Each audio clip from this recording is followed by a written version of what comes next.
আজ 10 অক্টোবর। দৈনিক কালের কণ্ঠ পত্রিকার প্রধান শিরোনাম: হাত বদলে সবজির দাম 4 গুণ।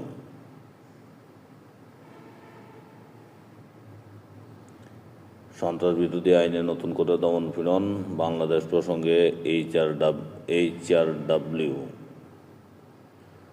কাবুলে ইসলামাবাদের বিমান হামলা, টিটিপি প্রধানের নিহতের গুঞ্জন। আজ 16 ঘন্টা গ্যাস থাকবে না যেসব এলাকায়।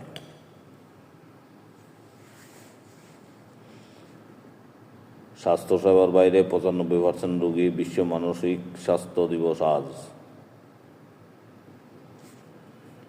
শেষ আনন্দের হয়েও হলো না।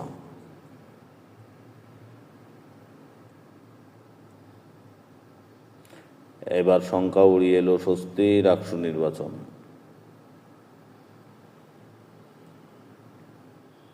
মালিবাগে জুয়েলারি দোকানে 500 ভরির স্বর্ণালংকার চুরি। বিরল রোগে আক্রান্ত অভিনেত্রী কেমন আছেন এখন?